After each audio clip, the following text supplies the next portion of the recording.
Lux presents Hollywood.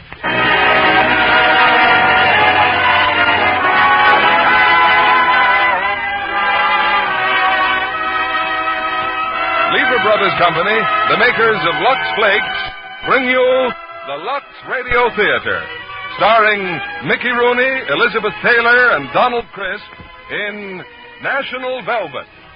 Ladies and gentlemen, your producer, Mr. William Keighley.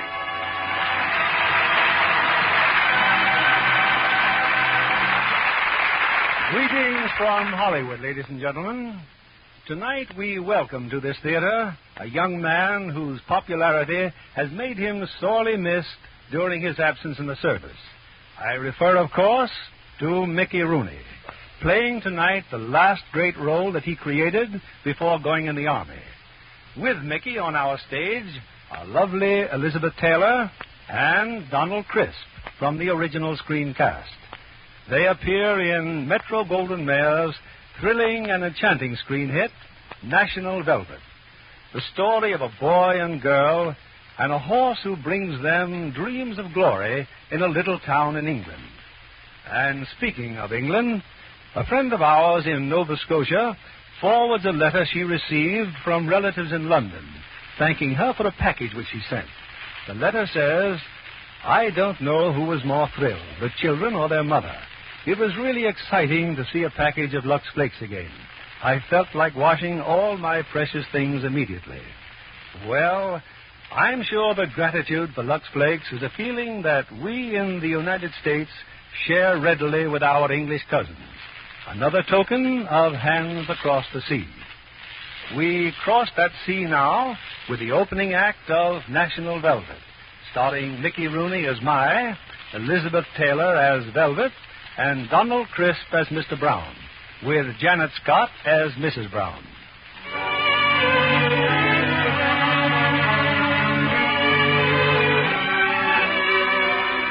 3 weeks now I'd been on the road, and sundown this day I'd be in the village of Sewells.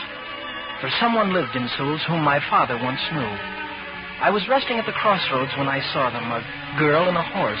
Running away the horse was, and there was the child cutting the beast off and stopping him, like she'd been doing it every day of her life. Whoa, boy! Whoa! Oh, what a lovely boy he is. Oh, you're a sweet one. I don't know how you stopped him, Velvet. I was trying to slip a halter on him when he tore loose. What's his name, Mr. E? He's a murderous pirate, not deserving of a name. Oh, no, not pirate. He's a gentle one, aren't you, boy? I'll just call him Pie. Oh, you're a pretty one, Pie. Trouble with you, Velvet, you love any horse, don't you? Oh, yes, Mr. E. I still don't know how you stopped him. A little one like you. Come on, you robber, you pirate, come along here. Should be in school, shouldn't you, girl? Oh, I didn't see you. Well? School's over. It's summer holidays. Where are you going? To that village. My father's the butcher there. That's nice. I have 2 sisters and a brother. That makes it chummy. What have you got? The whole world. My father left it to me. Isn't Pie beautiful? Who? Mr. Reed's horse. I grant she's got vinegar. Short back, well-ribbed. Nice mover, all right. The way he jumped the pasture fence. I gotta be jumping, too. I got business in Sewells. Who with? Mrs. Herbert Brown. But that's my mother. It is, huh? Honest she is. And I'm Velvet Brown. Velvet? What kind of a name is that? Queer as my own. Is it? I'm called Mai. Mai Taylor. My. And you know about horses, don't you? What if I do? Oh, but to know about horses is wonderful. Come on, Mai. I'll take you to my mother. What did you say your name is, boy? Mai Taylor, ma'am. Where does he come from? I found him, Father. I found him on the road. Is that any excuse for being late for supper? Come, eat, boy, eat. Thank you, sir. Velvet, sit down. Yes, Father. This is my sister Edwina and my sister Malvolia and my brother Donald. How do you do? How do you do? Eat your supper, Donald. I am. You're just rolling it around and around. Now swallow. I can't swallow. It isn't flighty. I was sick all night. Donald, you're telling a story. Yes, Father. And you know what a story is? What is it? Never mind. Just say you're sorry. I'm sorry, Father. Well, you're sorry for what? For being sick all night. That boy will be a lawyer one day. Velvet, what are you doing? It's my brace, Father. My brace hurts my teeth when I eat. Hurt or no hurt, that brace costs £4.10. How many times must I tell you? You want a face like a rabbit?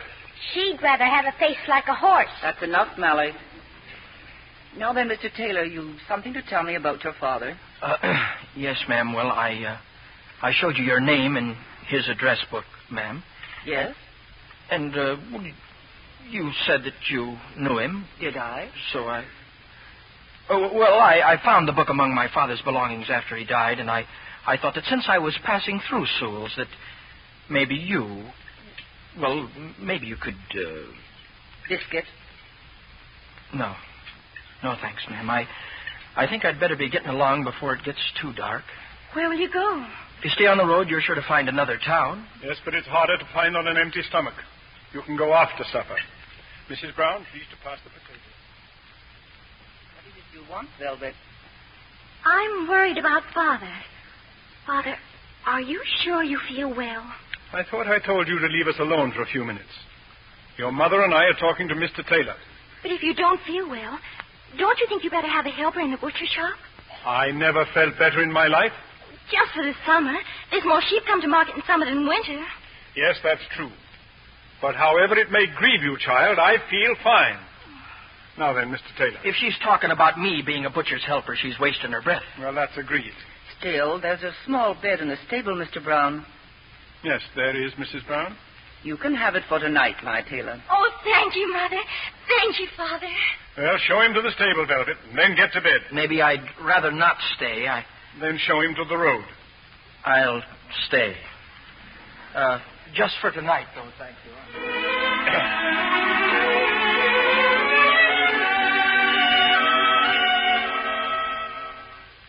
What are you doing, Mrs. Brown?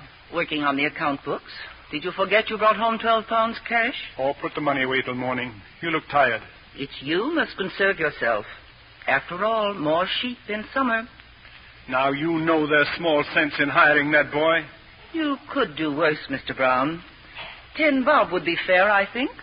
10 bob a week because he's the son of Dan Taylor? Did I ever ask for a favor because I'm the son of my father? He won't get favors.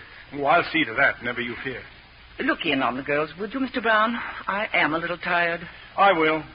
Put the money in the cupboard and get on with it. Is that you, Father? It is. And why aren't you asleep like your sisters? I've been riding my horse. Oh, you're a sweet one, Pie. Easy now. Easy, boy. What's this pie business? A new horse? Oh, he's the loveliest thing, Father. He belongs to Mr. E. Oh, you should see him. Now, calm yourself or you'll be losing your supper again. I'll take Jacob Dog for a walk. Good night, Father. Come on, Pie. Straight down the road now. Faster, boy. Faster, my lovely. Come in. I'm glad you're not asleep, Mother. What's disturbing you, Velvet? You're all lighted up. Mother, did you know my Taylor's father? Perhaps when you were a swimmer? When you were having your pictures in the paper? Way back, I mean. Way back. Do you know how I came to swim the channel? Was my Taylor's father showed me how. His father? He was my trainer. It was he told me what to do. Breathed the spirit in me. Made me do it when I was ready to give up. Why didn't you tell my about his father? It isn't the time for it. There's a right time for everything. But he'd be so happy, Mother. It'd give him something to go on with. He needn't go. Mother. It's not charity. He'll work his way. Oh, I know he will, Mother. May I go and tell him? Tell him he can stay, but no more. We'll not let him trade on his father's name. If this stuff is there, it'll show.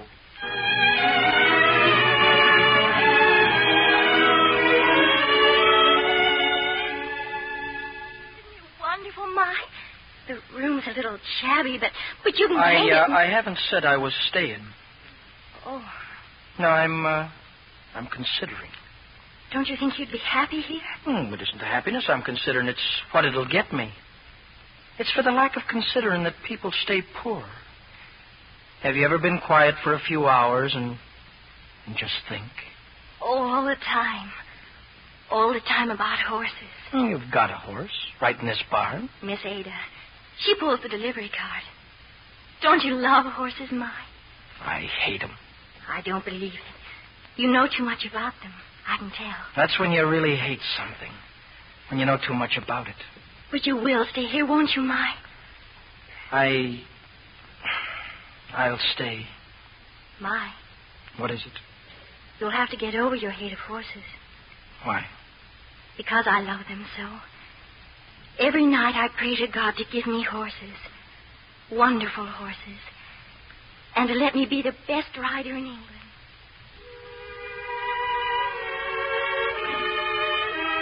She went back into the house. And later when the lights were all out, I went back to the house, too. And I put back in the cupboard 12 pounds I had stolen. I would stay for a while in Souls and be a butcher's boy.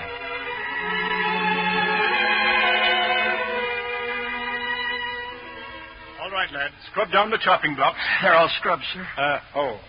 What's the boy to do now, Mrs. Brown? There's Mr. Eade's order, and Velvet's brought the card. Oh, you know the Eade farm boy? I'll show him, Father. Nonsense. He must learn by himself. Oh, please, Father. There's the road to Eads and the road to Tupper's. Oh, it's very confusing. The ride'll do her good, Mr. Brown. Sharpen her appetite. Yes, Father. Sharpen my appetite. Well, what are you waiting for, boy? Take the meat and go. Yes, sir. Mrs. Brown, now mind you, I'm not against this tailor lad. But not for him. Well, now, you'll allow that tramping the road's not a proper upbringing. And would you guarantee there wasn't a bit of lying and sharp dealing about him? I guarantee there is. But what's the meaning of goodness if there isn't a little badness to overcome? Yes, Mrs. Brown.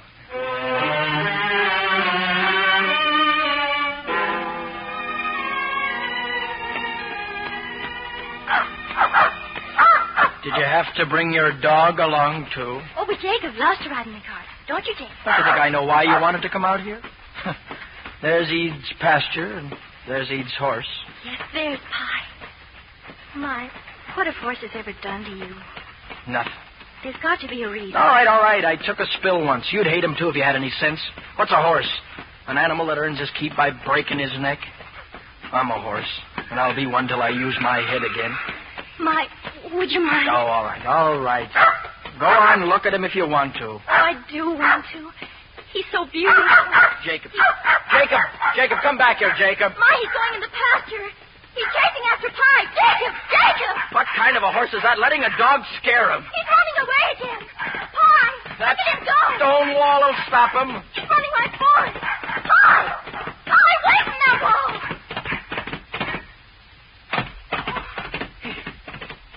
He didn't do it. I don't believe it. He didn't. Didn't do what? That wall. He jumped that wall. Give me that cord. What cord? From that meat parcel. Hurry up. I've got to measure something. I don't know why you want to measure Miss Reed's wall, Ma. I'll tell you why. Do you know what that crazy horse did? When he jumped over that wall, he leaped up Beecher's Brook. He did? Yes. But he's gone, Ma. We've got to find him. He's Eade's horse. Let Eade find him. My, what's Beecher's Brook? Did you ever hear of a race course called Aintree? Aintree? Forget it. It never happened at all. Forget I ever mentioned it.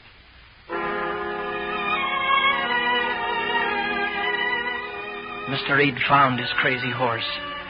And being a man of wisdom, he set about getting rid of him. Next morning, in the window of the butcher shop was hung a big sign. They're raffling him, Mother. Mr. Eade's horse, the Pie, they're raffling him. When is the raffle, Mr. Brown? Saturday next, in the shop. In the shop? Well, Mr. Eade asked for it as a special favor. Well, you shouldn't have left me here along with him so long. Father, is it really true? Could Mr. Eade's horse be won for a shilling? Well, if you won, you'd lose. What good is the brute? Oh, do take us some tickets, won't you? Didn't you hear what I just said? You won't have to buy raffle tickets, Mr. Brown. I'll get them. Huh? What's that? Here. 4 shillings. One for each of the girls, and here, one for Donald. Boy, are you challenging my authority in this family? No, sir. I'm buying raffle tickets, that's all. You'll have to choose your own numbers, girls. Oh, my, you're wonderful. 62. 62. I'll take 62. We'll get the tickets after lunch and pin them in the Bible. Boy, it's one thing to outthink a man, but quite another to outsmart him. And who will say which is which, Mr. Brown? Eat your lunch, girls. Eat.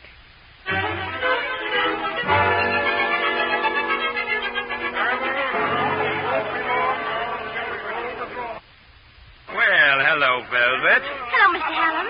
Nice of your father to help Mr. Reed with the raffle. I hear you've been saying you're going to win. Oh, of course I'm to win. And what's the lucky number?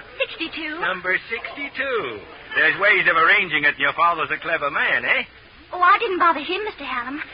I just arranged it with God. We're all gathered. I'll ask my friend Mr. Brown to reach in the fishbowl and determine who's to take home that handsome gelding for the price of a shilling. Look out, the winning number doesn't stick to Mr. Brown's fingers. What's that you imply, Mr. Hallam? I imply there's some here that feels the horse is already won. Aye, there's your daughter. There's your daughter, Velvet, been telling the village the horse is as good as hers. Come here, Hallam. I said come here. Well, Put your hand in the box and pick the number yourself. I refuse, and you can't make me. I can break your head. Look lively, Mr. Hallam. Pick a number. Oh, all right, I will. Now draw it out. Come on, what is it? What is it? The winning number is 113. Mr. Brown! Mr. Brown! It's Velvet. What's that? Oh. What's the matter with her? Oh, fainted. She had Mr. Brown fainted right away.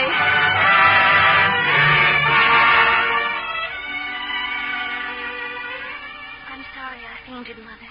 It's all right, dear. Just lie still a while. Sometimes it frightens me. What, dear? The things I see. I see things as big as life, and I think they're real. Like right now, What do you see now? out of the window. The whole village coming here. And they're bringing me the pie. I suppose it's because I wanted him so much. Don't fret, girl. If you see things that way, you'll... Velvet, look. It is the whole village. You've won him, girl. The horse is yours. The pie? He's mine, but... Mr. Hallam drew a number that hadn't been sold. So we had to start all over again, and out came 62. Father. Oh, the old fool was fit to die. I don't know why I'm so pleased. Saddled with a crazy horse I don't need, and if there isn't enough trouble in the world, you people arranged to draw it out of a fishbowl.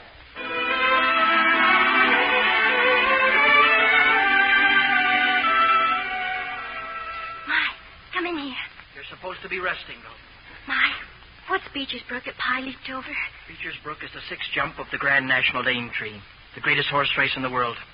Now, don't go floating around. Just lie down there. Your ma'll blame me. My, would you do something for me? What? Just walk Pie up and down, under the window. And have you fainting again? No. Cross my heart, My. I'll just shut my eyes and listen.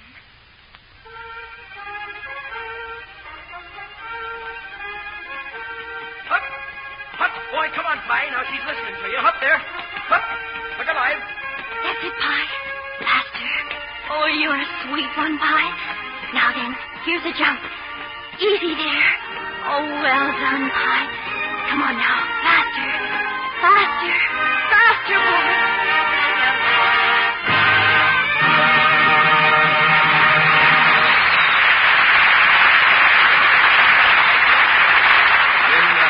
In just a moment, we'll bring you Act 2 of National Velvet, starring Mickey Rooney, Elizabeth Taylor, and Donald Crisp. Sorry, I'm a little out of breath, Libby. Well, you shouldn't try imitating those acrobatic leaps Doug Fairbanks Jr. makes in Sinbad the Sailor.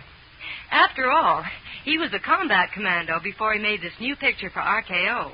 Well, I saw Marina Hera out front, and I wanted to see if she's as lovely as she looked in those Technicolor shots. Oh, well, I hope you told her how gorgeous she looked in those Arabian Nights costumes. That I did. And all those harem girls in Sinbad the Sailor were gorgeous, too. RKO knows how to pick 'em. Weren't they lovely? Did you know RKO interviewed 240 girls before they selected 25? How did they ever decide? Legs. They did look good. Legs were the final test. You see, with those sheer costumes, the designers couldn't use any camouflage tricks. The girls' legs had to be perfect. And I guess every girl who applied wore her very best stockings for the interview. I've never seen so many trim-looking legs. Never a stocking wrinkle or a run. Oh, there couldn't have been that many pairs of new nylons in Hollywood at that time. No, indeed. And you can be sure most of the girls had treasured their stockings with Lux Flakes. After all, smart girls in Hollywood, just like smart girls all over the country, insist on Lux for stockings. Oh, that's not surprising when you consider how much longer stockings last with Lux. If anybody wants proof, just look at those strain tests we've talked about before. Weren't the results amazing? A well-known laboratory started with identical broots of stockings, washed them 2 ways. Those washed with a strong soap went into runs mighty soon. But those that were washed with Lux Flakes took strains like veterans. They lasted ever so much longer. In fact, twice as long. So, no matter what kind of stockings you wear, Gentle Lux is thrifty care. We return you now to William Keighley. Act 2 of National Velvet, starring Mickey Rooney as Mai, Elizabeth Taylor in the title role, and Donald Crisp as Mr. Brown.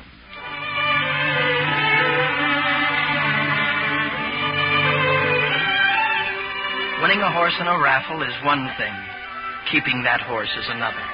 It was Mr. Brown who was all for making the pie earn his oats, but the pie was not born for work. Smashed the cart and scared half the village out of a year's growth before I had him back in his stall again. I'm frightened, my father said he'd sell the pie for cat's meat. If anybody sells the pie, I might as well die. No. I don't think he meant it. Oh, he couldn't. The pie's too wonderful and noble and great. Greatly crazy. That stone fence you said was tall as Beech's Brook. Eh? 3 times this morning this pie sailed over it. Oh, I ought to be whipped for even mentioning Beecher's Brook. You'll talk and dream of it until I get sacked. Could the pie win the Grand National? Oh, who do you think you are? I'm the owner of the pie. And does that give you leave to think you could take the richest, grandest prize a horse ever won? Why, that's for kings, and you're just a wisp of a butcher's daughter who should be playing with a dolly. The pie's a king. A king without money or a jockey or a trainer? And your pa wanting to chop him up for cat's meat. But if we had the money and you were the trainer, would you know where to find a jockey? Look at you. It's like your ma says, all lighted up. There's something terrible you've done, Velvet. I feel it. Answer me, Mai. Without all the other ifs, yes, I could get a jockey. Would it be Weatherby's in London where the horses are entered for the Grand National? Would this be the kind of letter to send to Weatherby? Give me that letter. You're not sending it, Velvet. But I did, last week. And they've answered me. You'll have to help me fill in the entry blank. Did they also tell you you'd need £100 to enter? Oh, we'll come to that later. Velvet, do you know what you're bringing on yourself with this craziness? To get him fit. You'll be riding over fences and ditches and high stone walls till you're weary and worn to a shadow. And for what? Tell me that. For what? It's his chance to be great. It's for the glory of it for him. It's your chance, too, Mai. My chance will come when your pa sends me packing. Now leave me alone. Leave me.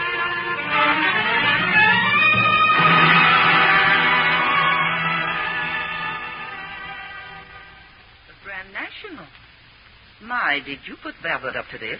It's me that said it was folly, ma'am. £100 standard jockey fees. Money for a horse van. And, folly for nothing. The horse is not good enough? It's a score of things.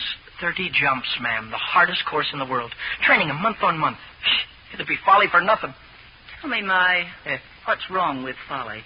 Well, Velvet, come with me. There's an old scrapbook in the trunk in the attic. I think it's time to look at it. Your scrapbook, Mother. Pictures of you swimming. Velvet, Mai spoke of a jockey fee. Doesn't he ride? Did. Had a spill once, though. I nearly drowned once, but I went back to swimming the very next day. Velvet, this picture here, this man was Mai's father. My father? Yes, my trainer. There was greatness in him. In you, too. Often I just sit and wonder about you. You don't think like the rest of us, Mother. You think here, way in the back of your head. And I've watched you do the same. We're alike, Velvet. I, too, believe that everyone should have a chance at breathtaking piece of folly once in his life. I was 20 when they said I couldn't swim the Channel. You're 12. You think a horse of yours can win the Grand National. Your dream has come early. Yes, Mother. Here's something else in the trunk. A bag filled with gold sovereigns. Mother, your prize money for swimming the channel. And there's a little more somewhere, paper money. But this will be for your entry fee. Gold sovereigns for luck. Oh, Mother. Mother. We'll win for you, Mother. We will. Win or lose, it's how you take it that counts. And knowing when it's time to go on to the next thing. The next thing? There's a time for everything, Velvet. For having a horse in the Grand National. For being in love. Yes, even for dying. All in proper order at the proper time. Mother, who's going to tell Father? I'll do the telling. I don't think your father believes too well in the importance of folly.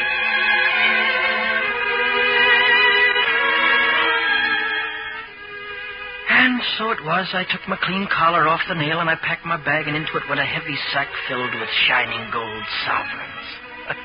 I'd soon be off to London, to Weatherby's, making an entry in the Grand National. I'll be off with you, Mai. Good luck. Thanks to you, ma'am. Goodbye, Mr. Brown. My lads, you can't say that your big chance did not come to you in the village of Sewells, going to London with £100 in your pocket. Mrs. Brown wishes you good luck. I wish you a good time. Yes, sir. What did you mean by that? A good time? How many mutton chops make up £100? How many thousand? Making calculations, Mr. Brown? I am. And I'll lay my 2 ears on this chopping block if you ever see the colour of your sovereigns again, or the hide of Master Taylor this side of Doomsday. There was someone in London I knew. Name of Greenford, an agent he was for jockeys. We met at a pub, and the mugs of beer that sloshed our table were large and many. But why didn't you go to Manchester to find a rider? Why Manchester? Because that's where you used to ride, wasn't it, lad? Now, what's your game? I told you. I got papers for Weatherby's. Likewise the entry fee, but I got no jockey. Entering a horse what never run anywhere? Why don't you take your £100 and throw it in the River Thames? Well, 'cause it ain't mine to fling. That horse ain't going to win the National, and you know it. Sure, I know, but what can I do? You can use your wits. The horse that's taking the Grand National is being quoted now at 40 to 1. That's £4,000, Mr. Taylor, for the man who wagers a measly 100. £4,000. And all I ask is a little commission for placing the bet. What'll I tell him in Sewells? Tell him you met a tart like me in a pub and I pinched it off you. Yeah. And the day after Aintree, you come back to London and live like quality the rest of your days. Now, where's that £100? Yeah. Gold Here. and sovereigns, eh? Here. What's this, £0.50? You got this bag watered? She gave me that to spend. Saved it. She was glad to give it to me. Oh, lady's sweet on you, is she, Husky lad? Not old. Not sweet on me.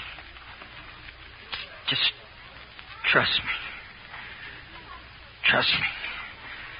Now, give me that bag. Hold on now, lady. Drunk I am, but not so drunk as you think. Thief I've been too. But it's not in my books, Mr. Greenford. What ain't? Stealing on Wednesday. Thanks for the beer. I'm late for work.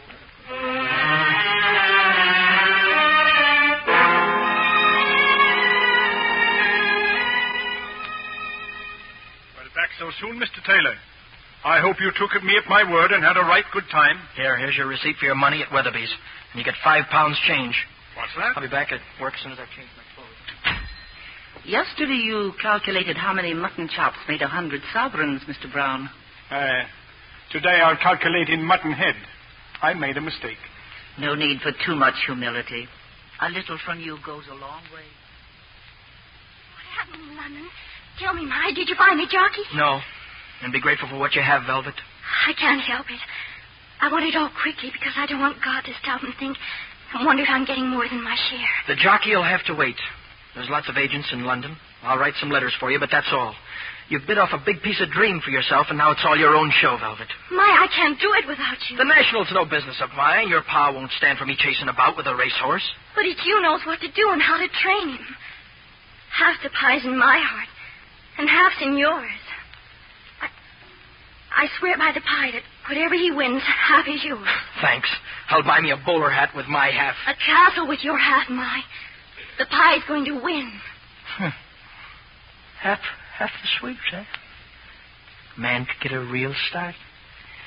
Buy a livery stable in a lively little town. Drop anchor, raise some young'uns like Donald. All right, you've got a deal. Shake hands on it? Shake hands. You dream of glory for your pie. As for me, I'll take the cash. Now, come here. Come here, I've got something to show you. A map? Yeah. Now, this here's a map of the course at Aintree. Twice around the course they go. That's 30 jumps in all. It's mostly a job of training them to jump and keep on going. That's the first 5 jumps here are thorn hedges. We can teach the pie on the fences over by Mr. Eads. Now, the third jump here, this one, there's a ditch on the takeoff side. I can dig him one, and then there's a garden. Faster, Velvet, faster! He's got a ditch to clear. Steady now! Steady, girl! That's it! Turn him around and try it again. Lift his head. Keep it that way now.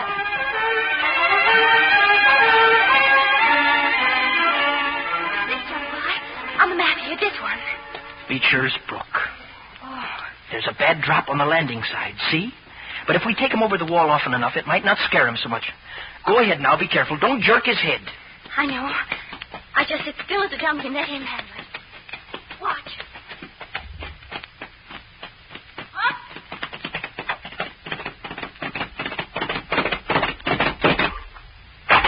Fast and fair, Velvet! Fast and fair once again now, girl! He did it, Ma. He did it. What are you waiting for? Try it again. Yes, Ma. Velvet, what's the matter? Nothing, Ma. I just get excited. I can't. Oh, then stop getting excited. Do it again. Yes, Ma. I'm ready. Oh, isn't he wonderful, Ma? Isn't he lovely? That's how it went. Week after week, whenever we had a few moments together. Velvet from school, me from the shop, running and jumping and running. She in the saddle and me telling her what to do, as best I knew. And then, one afternoon deep in winter, she comes rushing into the stable thinking Pie and me'd be ready for her. But we aren't ready. Pie is down on the stable floor, shaking and wheezing, sick unto death he is. What is it, Ma? What's wrong with him? I don't know. Pneumonia, I guess. Pie, tell me. Tell me what hurt. Is it very bad, Pie? I'll get a vet. No vet. There isn't a good one in town. My, please. You can help him. He's ours, my. Would you trust me, Velvet? I'm not very lucky. I might guess wrong. But would you trust me? Yes. You won't hurt him more than me. All right, then. Get some blankets. Get some whiskey, hot water. Hurry, Velvet. We don't have much time.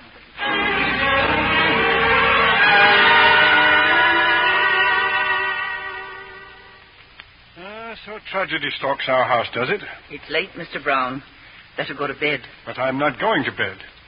Don't you think Velvet will catch her death out there in the stables? It's not to be helped. She's beside herself. You need your sleep, Mr. Brown. When tragedy stalks the house once in 10 years, I can stay up. I haven't sat up so late since Donald arrived, which, of course, was just before the dawn. I'll have some tea. Speaking of Donald, look, the stairs. I sleep too much, Mama. I'll decide that. Back to bed. Is the child in the habit of coming down at this hour? You heard your mother. Back to bed. I'll only fall asleep, Papa. That is the general purport and intention. I've been sick all night. You haven't. Why haven't I? Now, don't let him start whining. You changed my sheets in the middle of the night, and the new ones were cold. I changed your sheets for a very good reason, young man. Now get on up. Oh, all right. I must have been sick all night long. My? Oh, yes. Come in, lad. You're cold. A drop of tea. Thank you, ma'am. Do you mind if I have a little tea also? Oh, I'm sorry, sir. Well, never mind. I can wait. Here, give me your cup. Any change? No. Are you worried about the animal? Well, he's sick. And I wouldn't be surprised if you and Mrs. Brown were sick, too. Matter of a cool £100 with those racing people. What are you going to do? Take the carcass to London and demand a refund? We're not thinking about the money, Mr. Brown. Oh, no, not you, Mrs. Brown. You're a woman of deep feeling and faith. I mean Master Taylor's half-interest in the women. Mr. Brown, remember once you entered a spelling competition for 5 shillings?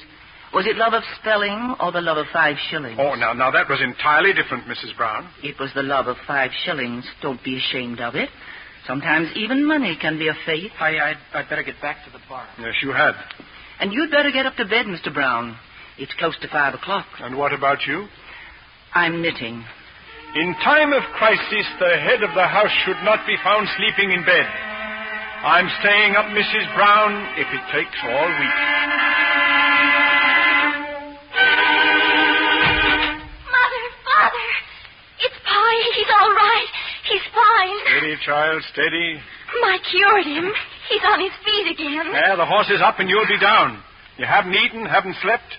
Is it fair to impose illness on the household? Oh, I won't be ill, Father. I could sit up 1,000 nights.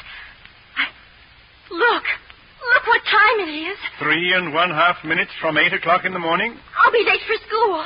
Goodbye, Mother. Goodbye, Father.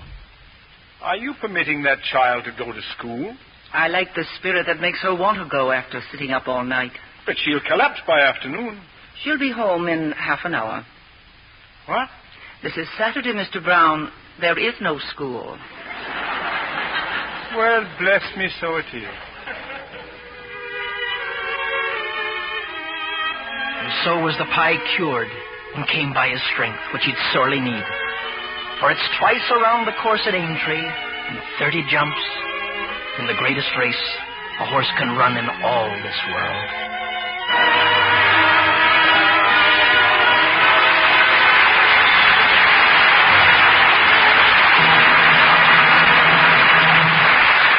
Now for station identification. This is CBS, the Columbia Broadcasting System.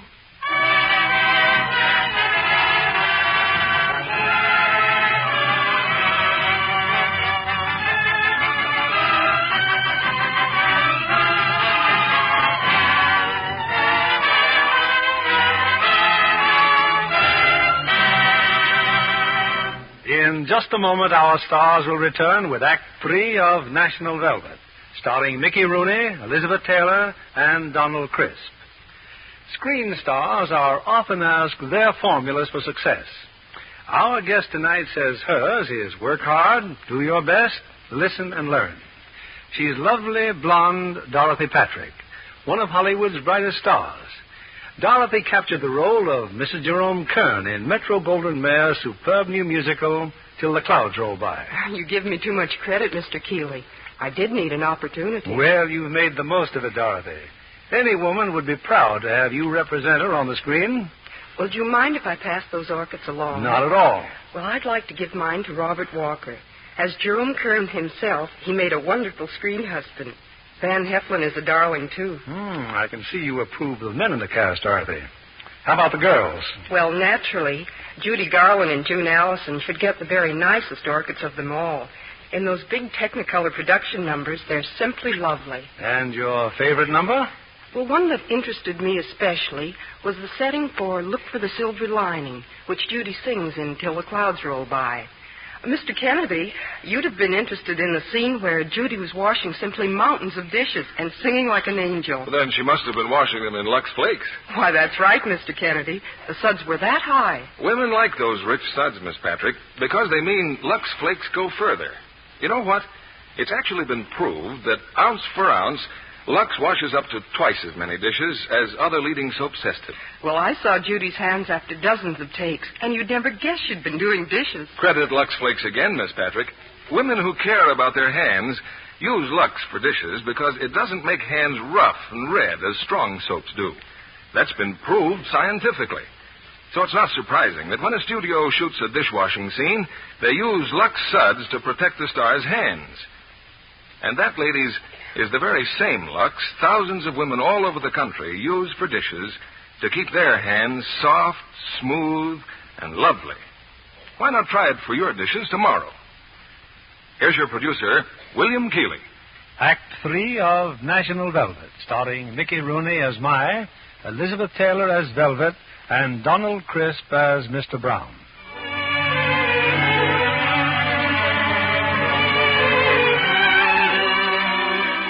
There came a day when I stopped training the horse, and Velvet stopped riding him. And that was the day before we left for Aintree. That night, Mr. Eads stopped by the house. And what time will you be leaving, Mr. Brown? Oh, I'm not crazy, man. I'm staying home where I belong. It's Velvet and Master Taylor and the horse. In a hired van at 5 o'clock tomorrow morning. Boy, got a jockey yet to ride the brute? We're meeting one there tomorrow. Name of Ivan Tasky, sir. In that case, I've a pound note to wager. Here you are, lad, to win. That's a pound wasted. I'll put it in the book with the other bets, Mr. Ead. Other bets? You're the 10th man here today, Mr. Ead. 11th. Thank you, Mrs. Brown. 11th. It's bad enough to see this family wasting its money, but when I see the village of Sewells throwing good money after bad, it's enough to make me lose my faith in humanity. I'm glad to hear you've got faith in humanity, Mr. Brown. As for me, I'd sometimes sooner put my faith on a horse.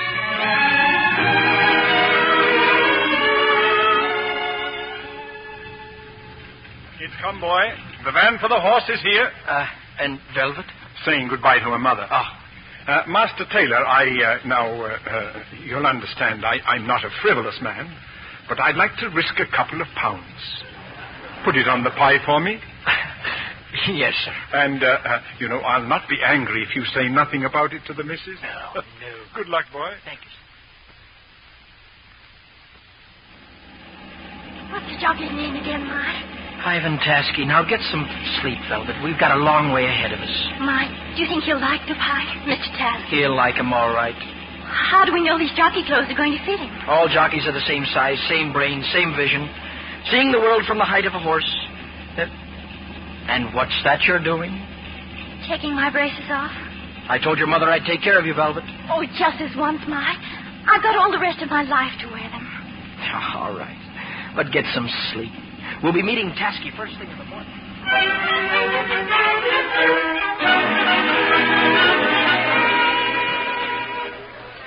More coffee, Mr. Tasky. No, thanks. So, this is Miss Brown. Such a little girl. Her money's as good as anybody's. And wait till you see the pie. He's a real horse, Mr. Tasky. Well, what does it matter? Tomorrow I ride him. Tomorrow night I go back to Paris. Such a little girl. Only in England can it happen that a child brings a plow horse from the field. He's not a plow horse, Mr. Tasky. We'll take you to see the pie now, Mr. Tasky. Once you see him, No. you'll realize what... You are serious? Well, why not? Say hello, get the feel of him. Shake his hand. Give him calling card. Make bow. Yeah, maybe it is foolish. It'd be just as foolish for Mr. Tasky to ride him. Velvet. The little girl does not like me? You may be a fine rider, Mr. Tasky, but the pie would know your heart's not in it. He would know you don't believe in him. Mr. Taylor, what you call her? Crazy, eh? No, Mr. Tasky, truthful. Come on, Velvet. Let's go back to the van. I'll try and find us another jockey. Thank you, Mike.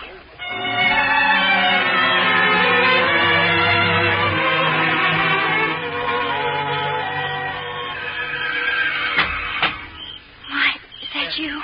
Yes. I didn't mean to be so late. I've been looking everywhere. No luck? No. Tried everything. Asked everybody. There'll be no race tomorrow for the pie. Searching for weeks for a rider, and then you say, no, thank you, Mr. Tasky, goodbye. But Mike, he just didn't believe. He's a rider. Things happen in a race, Velvet. Not with the pie. He'd know. Mike, why don't you ride him yourself? Do you want to know why? I'll tell you why. It's been going around in my mind all night. Sure, I was a jockey once. And one fine day I rode at Manchester. There were 3 of us going for the final jump together. And I saw a chance to win, and I took it. It was me that did it. There was a tangle of reins and horses and jockeys, and one of the jockeys got killed. That's why I don't ride anymore, because I'm afraid. I'm all soft and yellow inside, so I don't ride. That's why I'm no good to you when you need me the most. Oh, no, Mike. It's you that kept me going. There's greatness in you, Mike. No, there's nothing in me. Oh, no, Mike. No.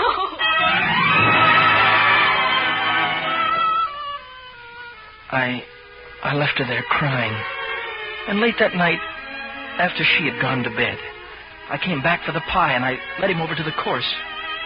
Dark it was, save for the stars. But the horse was deserving to see something of all he was going to miss. I wasn't a yellow coward, I'd ride you myself, Pie. But you wouldn't know me, would you? I've never been up there on your back. She's been the only one. Except if I get on your back now. If I give you the chance to learn the weight of me. Pie, I'm doing it. I'm getting up in the saddle. Go on, throw me. I dare you, throw me. Now that's it, Pie. Straight down the course. Get a good look at it now. Tomorrow you'll not have a chance. For we'll be flying down here like the devil himself was on our heels. And up there in the stands, the king and queen will be watching us. Breeze around, Pie.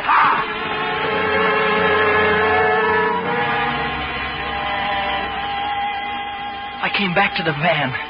I'd wake her up and tell her how I'd ride the Pie myself, that I wasn't yellow anymore, that I'd do this thing she wanted so badly. But when I got to the van, the lamp was lit and there was Velvet, wearing the jockey silks her ma. Look, Ma, look. They fit me. They fit fine. Oh, what in the name of all that's crazy? The Pie's going to race Ma, and I'm going to ride him. They'll never know I'm a girl. If you cut my hair, I'll be exactly right. And get your silly little neck exactly broken. 40 horses and riders ready to trample you over. I'll not let you do it, Velvet. Oh, please, Ma, Besides, there's no need for it. Suppose I told you that just now tonight, I found us a rider. I still want to ride him myself. Ma, I know you're angry, but you'll understand. If you ever rode a horse again, you'd want to win. That's how I feel. So, now it's the glory of winning you want for yourself, is that it? Yes. Well, perhaps you're right. Perhaps that's what I'd want if I'd ever ride again. All right, he's yours. Oh, my, I knew you'd see it. All right, now, hold on. There's a lot of things we have to do. 1 chance in 100 that we'll fool them. My hair. What?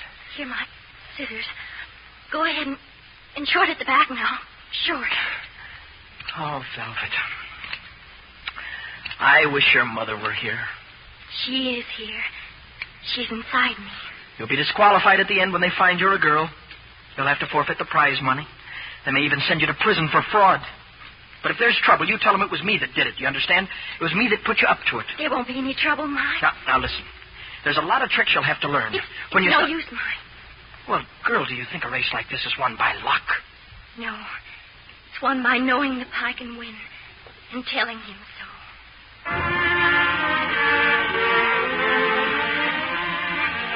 How do I tell of the race that was run the next day? Of 40 horses and 40 riders, flying down the straightaways, soaring over the jumps, the pounding of the hoofs, and the shouting of the jockeys, and the whole wild delirium of it all. 40 it was that started, but not a dozen were left for the finish. And me too scared to look at the jumps for fear she'd be the next one down. But the jumps are behind now, and down the stretch they come. And she's still up and snug and maybe even gaining on the walk.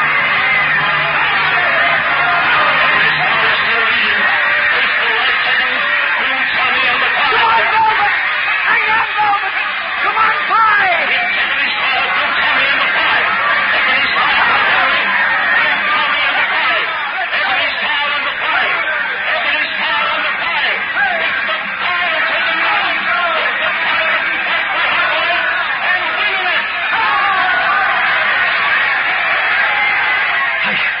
I stood there, my head fair bursting. She couldn't have won. But what my brain could not believe my own eyes saw. They saw the Pie in front and going away. And then it happened. She just seemed to melt from the saddle. And there she was on the ground. And the next thing I knew, I was pounding on the door at the track hospital. What happened to her, sir? What happened to her? Is she all right? She only fainted exhausted. Oh, She? How did you know? Here, what do you know about her? I want to repeat that, ladies and gentlemen. Just as the Pie passed the post, the rider fell to the ground. This is an infraction of the rules. The winning jockey must not dismount until he reaches the enclosure. Therefore, the stewards have ruled that... just a moment, please. A note has just been handed me. Ladies and gentlemen, listen to this. The bandy-legged outsider that streaked across the finish line a few moments ago, the winner of the greatest race in turfdom, was beaten by a girl. A girl, ladies and gentlemen. And now the green flag is going up.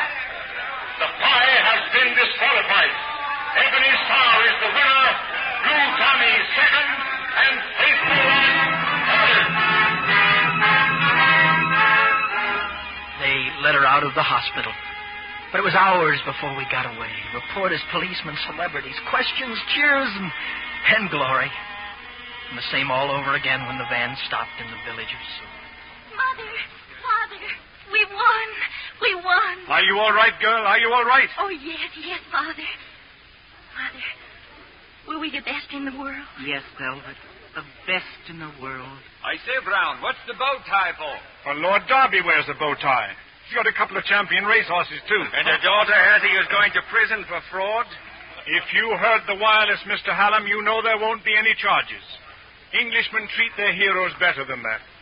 They were satisfied to disqualify Velvet and the horse. And made her forfeit all the money? Would you expect them to be both forgiving and generous? Fetch your daughter. Come on, Mrs. Brown. Come on home.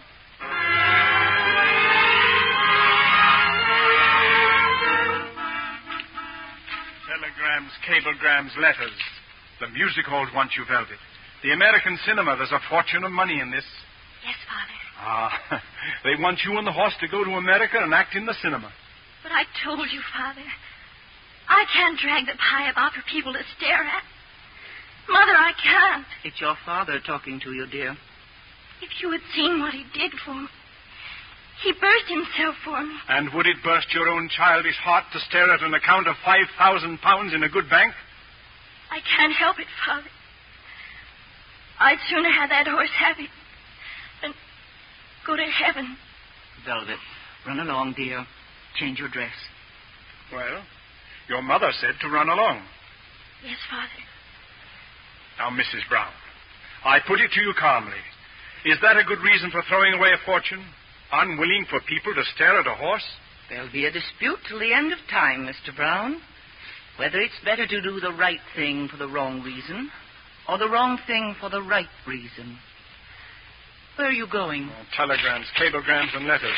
Into the fire. Into the fire with every last one of them.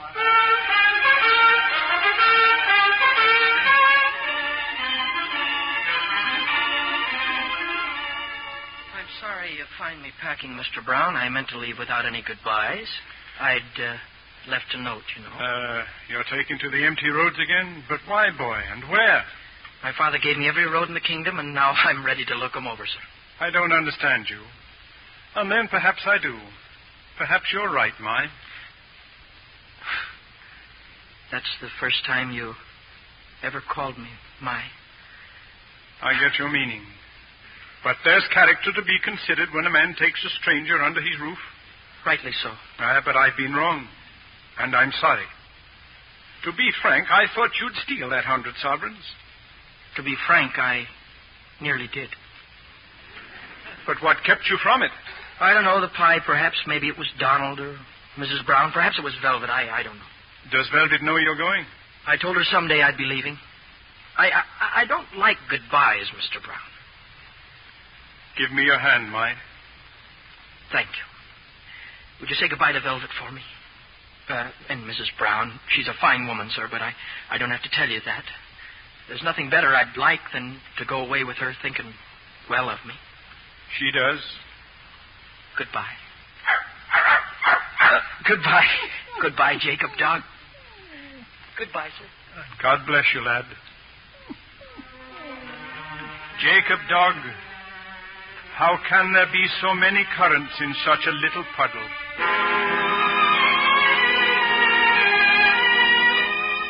But he's gone, Mother. My gun. He's gone. I know, Velvet. The world's opened up again for him. He'd shut himself away from it. He was angry with it. But that's over. I think he'll come back. That's what he said once. He said, only way to come back is to go. But, Mother, we've never told him what he wanted to know. His father. Remember, Mother, how we wouldn't tell him because it wasn't the right time. Shouldn't he know now, Mother? Yes, he should. He's earned it. Father. He can't be far up the road. The pie could find him, Velvet. Thank you, Father. Thank you.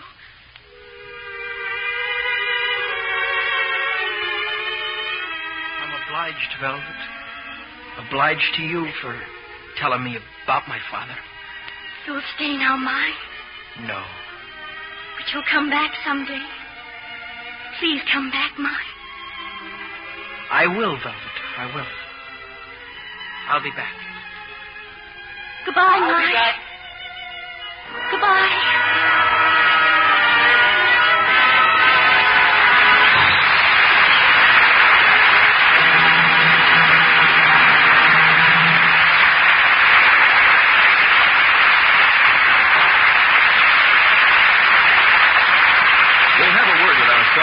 News of next week's play in a moment. Say, Sally, how good are you at guessing games? Well, that depends on what clues I get. Well, suppose I told you I was thinking of something that helps pretty underthings stay lovely longer. Oh, pooh, that's too easy. Every girl knows that's Lux Flakes. Why, I've seen slips luxed as many as 30 times, and they were just as bright as they could be. Oh, you're spoiling my fun, Sally. My next clue is going to be that this care keeps undies lovely not only longer, but 3 times as long.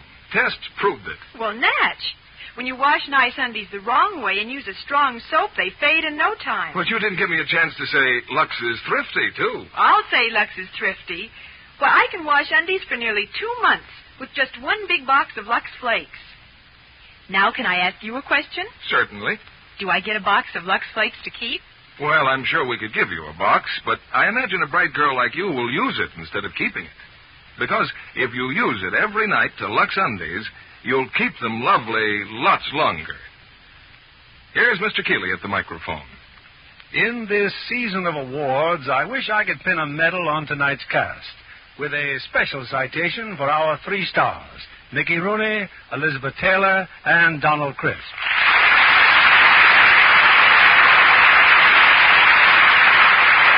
Mickey, I know our audience is as happy as I am to have you back in our theater again. Thanks, Mr. Keeley. It seems like old times. Incidentally, Elizabeth, I understand that while you were making National Velvet, you and the horse who played the pie became devoted friends. Mr. Keeley, they were more than friends. I think they were sweethearts. Well, I certainly loved him. Just as much as Velvet did in the story. They got so chummy, in fact, that the studio finally gave him to Elizabeth. Yes, and she handles him better than anyone else can. But Elizabeth has other talents, too. She's authored a best-selling book for children. And Mickey's just written and published another original song. How about singing it for us, Mickey? No, Elizabeth, not on the stage. My voice sounds better in much smaller places. A smaller place? Yeah, the shower. Oh. Well, Mickey, we'll look forward to catching it on the radio. And also to seeing your new Metro-Goldwyn-Mayer picture, Love Laughs at Andy Hardy. Speaking of pictures, Mr. Keeley, what's on the fire for next week here?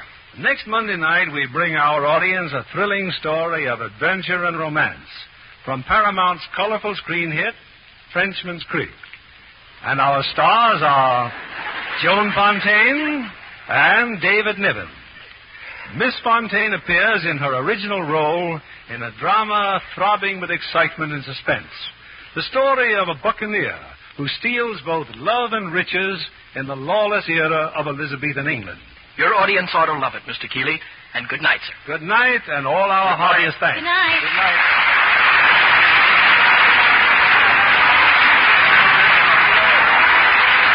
Lever Brothers Company, the makers of Lux Flakes, join me in inviting you to be with us again next Monday evening when the Lux Radio Theater presents Joan Fontaine and David Niven in Frenchman's Creek.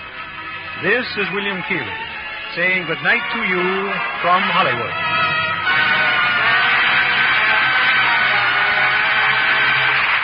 Johnny is typical of many youngsters with an eye for a good business proposition.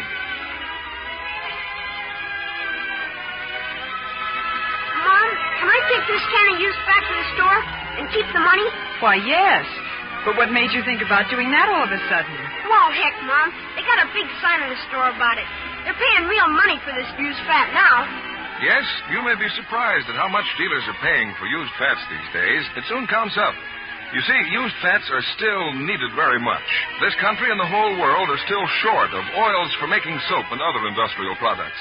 So whether you let Junior keep the change or use the money to cut down your grocery bills, it pays to save every drop of used fat. Mickey Rooney and Elizabeth Taylor appeared by arrangements with Metro-Goldwyn-Mayer, producers of the new murder mystery, The Lady in the Lake.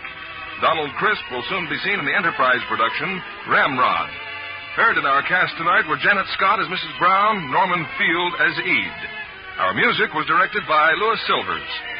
And this is your announcer, John Milton Kennedy, reminding you to tune in again next Monday night to hear Frenchman's Creek with Joan Fontaine and David Niven.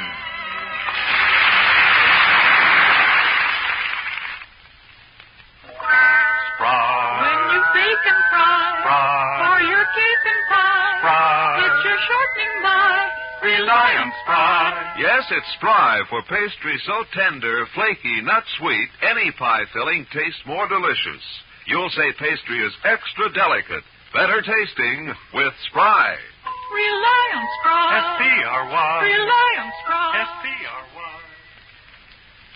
Be sure to listen in next Monday night to the Lux Radio Theater presentation of Frenchman's Creek with Joan Fontaine and David Niven. And why not tune in later tonight to hear the Joan Davis Show? This is CBS, the Columbia Broadcasting System.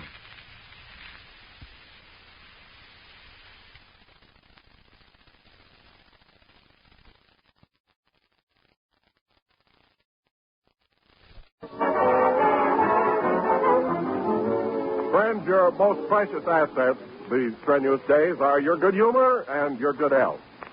And one way to safeguard both humor and health is to see that your folks get the right start each day with a delicious, nourishing breakfast. For a full share of well-balanced nourishment, make it a breakfast that includes Grape Nut Flakes. Because well-balanced nourishment is what you get in every helping of toasty brown Grape Nut Flakes and milk. You get proteins and minerals such as iron, calcium, and phosphorus. And you get 2 of the important B vitamins, niacin and vitamin B1 for good appetite, steady nerves, and energy.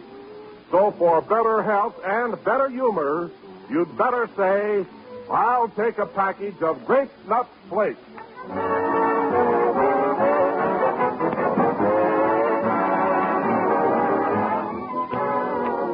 That was the last number of the 10th program of the new Grape Nut Flake series, and we'll be with you again next Sunday night at the same time, broadcasting from New York. I'd like to salute the officers and men at the new Maritime Training Station, which is being dedicated at Catalina Island on December 15th. Good luck to you men, and good luck to you, Phil.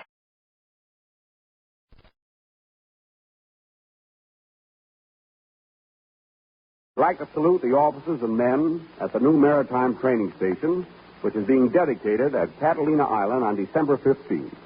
Good luck to you men, and good luck to you, Phil.